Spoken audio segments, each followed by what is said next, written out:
This is the WJTS News. Thanks for tuning in. I'm Joey Rehl reporting.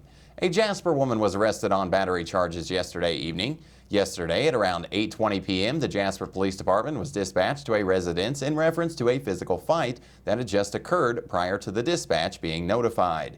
Upon further investigation, it was determined that 20-year-old Michaela Montgomery battered a female subject.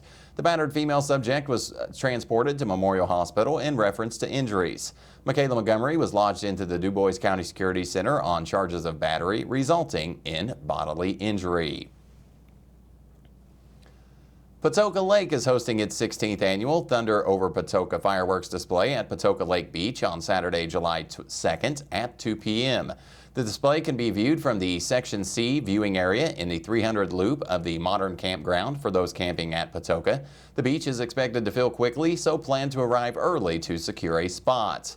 Beach concessions will be open. The entrance fee of $7 per vehicle for Indiana residents and $9 for out-of-state vehicles is required for the Newton-Stewart State Recreation Area, located north of Wickliffe on State Road 164.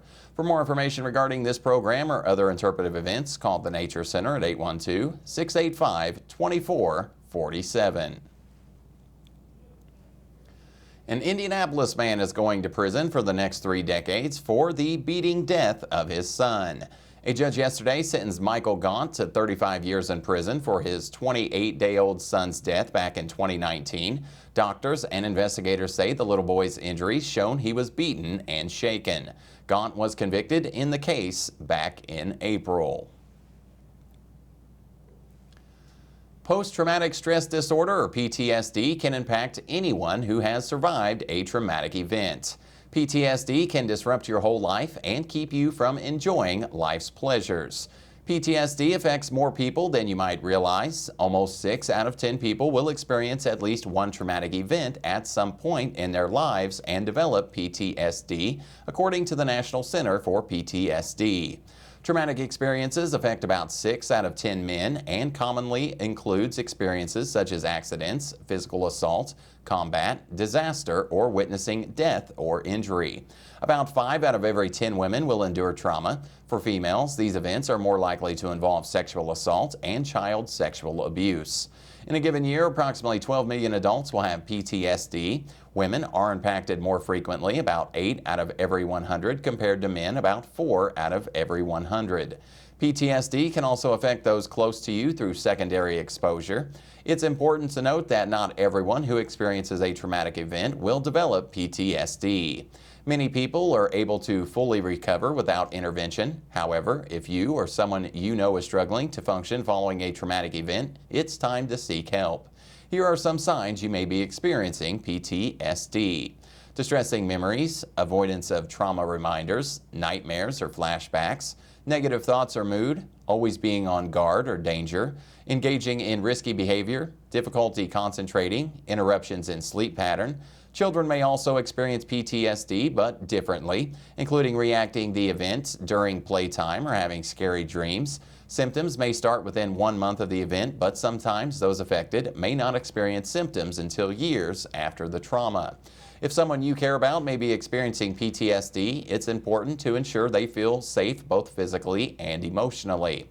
Connect them to therapy resources or encourage them to speak to their physicians. Here are some numbers to call if you need help for PTSD. The National Center for PTSD at 1-802-296-6300. The Trauma Survivors Network at 1-800-556-7890. The National Suicide Prevention Lifeline at 1-800-273-TALK. The Crisis Text Line, all you have to do is text HOME to 741-741. And the National Alliance on Mental Illness at 1-800-950-NAM. The Indiana Economic Development Corporation, in partnership with Connexus Indiana, announced the 6th round of awards totaling nearly $4 million in manufacturing readiness grants to 43 Indiana businesses, supporting a projected $46.1 million in technology-enabled capital investment across Indiana. Manufacturing is in Indiana's DNA. We build things, says Eric Holcomb, governor of Indiana. The demand for manufacturing readiness grants program has proven time and time again to us that these investments help Hoosiers build things better. Launched in 2020, the Manufacturing Readiness Grants Program was created to stimulate private sector investments to modernize Indiana's manufacturing industry. Since then, $17.4 million in grant funding has been awarded to 212 companies in 60 counties, prompting proposed projects with combined budgets of $138.9 million and $22 million in estimated new wages. In recently published case studies, Connexus Indiana provides an in-depth look into various completed projects, highlighting business impact and outcomes. These, along with data analysis from applications and surveys, find, rather than displacing workers, investments in technology are freeing workers from tedious tasks to perform higher value, higher paying functions. Awards support modernization at primarily small and mid-sized firms, average of 165 employees, with long histories of participating in Indiana's manufacturing economy. The most adopted technologies include robotics, cobots, 3D printing, and next-generation machines with sensor-enabled features such as data analysis, machine learning, and artificial intelligence.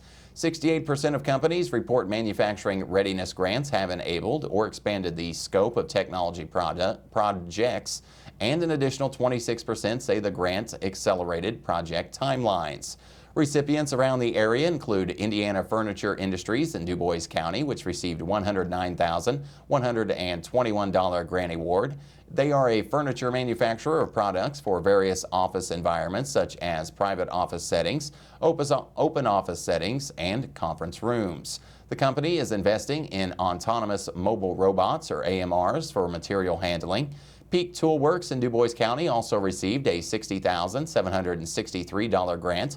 They are a cutting tool manufacturer for tools and blades that cut through steel, chrome, copper, and plastic, including its own patented tool designs. The company is investing in automated equipment for its tool manufacturing process and robotics for auto-loading thousands of tools. To apply for a manufacturing readiness grant, Indiana companies are encouraged to review eligibility requirements and submit applications at connexusindiana.com. Patoka Lake will host a beginner archery lesson with their interpretive naturalist, who is a certified archery instructor, on Sunday, July 3rd from 9 to 11:30 a.m. This event is an introduction to the sport and is open to adults and children ages 8 and older. All archery equipment will be provided. The event is limited to 15 participants and advance registration is required. Cost is $5 per person and is non-refundable. You can call the Patoka Lake Nature Center at 812-685-2447 to reserve a spot. The entrance fee of $7 per vehicle for Indiana residents and $9 for out-of-state vehicles is required for the Newton Stewart State Recreation Area, located north of Wycliffe on State Road 164. For more information regarding this program or other events, call the Nature Center at 812-685-2447. One township in Vanderburgh County is offering people a little help with their utility bills. Pigeon Township trustee Mary Emma Wilson says they are using township dollars to pay people's CenterPoint Energy electric bills.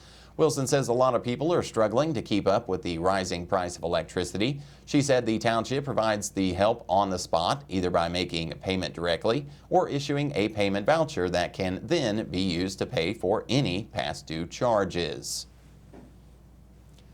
The Jasper Street Department will close East 11th Street between Jackson Street and Mill Street beginning at approximately 8 a.m. on Monday, June 27th for installation of a manhole. This closure is expected to remain in effect until Friday, July 1st, barring any unforeseen events. Motorists will not have access to this portion of East 11th Street throughout the project. On Monday morning, June 27th from 6 to 9 a.m., the City of Jasper and Wrigley's construction crew will be shutting off water services affecting customers along Main Street from 2nd Street to 9th Street. This work is being done as part of the Courthouse Square Infrastructure and Revitalization Project. Paper notices will be distributed as a reminder. If you have a specific question, please contact the City of Jasper Engineering Department at 812-482-4255. Stay tuned. WJTS News will be right back with a check of weather, and then Kurt Guxell will be in with a look at sports.